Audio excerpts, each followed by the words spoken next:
ہمارے حضرت مرشد عالم رحمۃ اللہ علیہ کے ایک مرید تھے، عالم تھے، مسلم شریف پڑھاتے تھے. انہوں نے زندگی کے کوئی 25 سال مسلم شریف پڑھائی تھی. ایک دن وہ کہنے لگے کہ حضرت میں آپ کو ایک عجیب واقعہ سناؤں. ان کو ضرور سنائیں. کہنے لگے کہ دارالعلوم دیوبند میں سعودی عرب سے ایک جماعت آئی علماء کی، 3 یا 4 بندے تھے، اور انہوں نے آ کے محتمم صاحب کو کہا کہ ہم ایک علمی مسئلہ ڈسکس کرنے کے لیے آپ کے پاس آئے ہیں. محتمم صاحب نے پوچھا کون سا مسئلہ؟ وہ کہنے لگے اس لیے کہ ہم سے پہلے سعودی عرب کے اوپر ترکوں کا قبضہ تھا، اور ترکوں نے قبروں کے اوپر بڑے گنبد بنائے ہوئے تھے اور کمرے بنائے ہوئے تھے اور عمارتیں بنائی ہوئی تھیں. تو ہم نے حدیث مبارکہ پڑھی جس سے ثابت ہوتا ہے کہ بناء علی القبور کی اجازت نہیں ہے. یعنی قبر کے اوپر آپ عمارت نہیں بنا سکتے. اس لیے سنت عمل یہی ہے کہ قبر کھلے آسمان کے نیچے ہو، اس کے اوپر کوئی کمرہ، کوئی کبہ ایسا نہیں بنانی چاہیے. تو جنت بقیع میں جتنے کبے بنے ہوئے تھے ہم نے سب گرا دیے. اب مسئلہ آیا گنبد خضرا کا. تو کچھ علماء کہتے ہیں کہ حدیث مبارکہ کی روشنی میں ہمیں گنبد خضرا کو بھی گرا دینا چاہیے. تو ہم نے جو بادشاہ ہے اس کو اپنی ریکمنڈیشن دیں.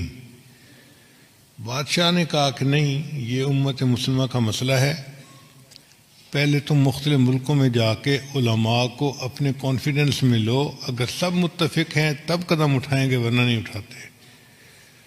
تو ہم علماء کی جماعت آپ سے بحث کرنے کے لیے آئے ہیں کہ کیا یہ حدیث مبارکہ صحیح ہے، اور اگر صحیح ہے تو اس پر عمل کرنا پڑے گا. محتمم صاحب نے کہا کہ جی مجھے آپ 3 دن کا وقت دیں، میں سب علماء کو اطلاع دوں تاکہ وہ یہاں آ جائیں، اور پھر ہم اس بارے میں اپنا موقف آپ کے سامنے ظاہر کریں. ان کا ٹھیک ہے، ہم 3 دن دارالعلوم میں مہمان بن کے رہتے ہیں. محتمم صاحب نے بڑے بڑے علماء کو دعوت دے کے بلا لیا. وہ فرماتے ہیں کہ دارالعلوم دیوبند میں وہ دیکھنے والا وقت تھا، بڑے بڑے سب علماء، جید علماء ایک جگہ پر جمع تھے، جبال العلم سب ایک جگہ اکٹھے تھے. اور جو آخری رات تھی وہ تو پوری رات ہی علماء اس مسئلے پر آپس میں ڈسکس کرتے رہے، کتابیں پڑھتے رہے، اور کچھ لوگ روتے رہے، دعائیں مانگتے رہے کہ یا اللہ بہت نازک مسئلہ ہے، ہم سے اس کے کرنے میں کوئی کمی نہ رہ جائے، کوتاہی نہ ہو جائے. اگلا دن ہوا، عصر کی نماز کے بعد مجمع بیٹھا تھا، تو محتمم صاحب نے ان علماء کو کہا کہ جی آپ سب علماء کے سامنے اپنا موقف پیش کریں، پھر جواب ہم دیں گے. تو ان کے جو امیر تھے وہ کھڑے ہوئے اور انہوں نے بیان کیا کہ بخاری شریف کی یہ حدیث ہے، اور اس سے ثابت ہوتا ہے کہ بناء علی القبور کی اجازت نہیں ہے. تو ہم نے جنت بقیع کے اندر تو قبروں پر جتنی عمارتیں تھیں سب گرا دیں. اب مسئلہ ہے گنبد خضرا کا. تو ہم آپ لوگوں سے یہ پوچھنے آئے ہیں کہ بتائیں کیا اس حدیث کے اوپر آپ کو کوئی اعتراض ہے، کوئی جرح ہے کسی راوی کے اوپر، یا کوئی کمی کسی طرح کی بھی ہو، کوئی شغم ہو تو بتائیں. تو جب انہوں نے پوچھا تو تھوڑی دیر کے لیے سارا مجمع خاموش. کہیں کہیں سسکیوں کی آواز آتی،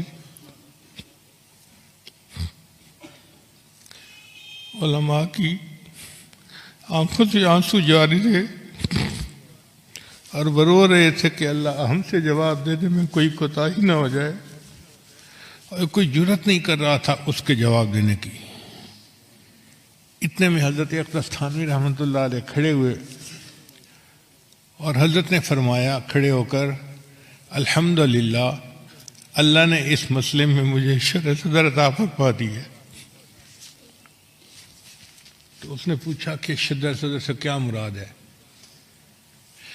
حضرت نے فرمایا کہ شرح صدر یہ کہ یہ حدیث بالکل صحیح ہے، اس کے کسی راوی کے اوپر کوئی اعتراض نہیں ہے، کوئی جرح نہیں ہے، اور ہر لحاظ سے یہ حدیث صحیح بھی ہے سند متصل کے ساتھ، اور صحیح مضبوط ہے مضمون اس کا۔ تو جو ان کے امیر تھے وہ کہنے لگے کہ اس کا مطلب یہ ہوا کہ اگر یہ حدیث صحیح ہے تو پھر تو نص ہو گئی، اس کے اوپر عمل کرنا ہمارے لیے ضروری ہو گیا، تو کیا ہم گنبد خضرا گرا سکتے ہیں؟ تو حضرت تھانوی رحمۃ اللہ نے جواب دیا، یہی تو شرح صدر ہے جو اللہ نے مجھے عطا فرما دیا، حدیث بھی صحیح ہے لیکن آپ گنبد خضرا کو گرا نہیں سکتے۔ اس نے کہا آپ کیسی باتیں کر رہے ہیں، جب حدیث صحیح ہے تو پھر اس گنبد خضرا کو گرانے میں رکاوٹ کیا ہے؟ حضرت نے فرمایا اس کی وجہ یہ کہ حدیث پاک کے مطابق بنا علی القبور کی اجازت نہیں ہے، کہ قبر کے اوپر کوئی عمارت، کوئی کمرہ، کوئی جبہ کبہ بنانے کی اجازت نہیں ہے۔ گنبد خضرا کا معاملہ الگ ہے، یہاں عمارت پہلے تھی، یہ حجرہ عائشہ تھا،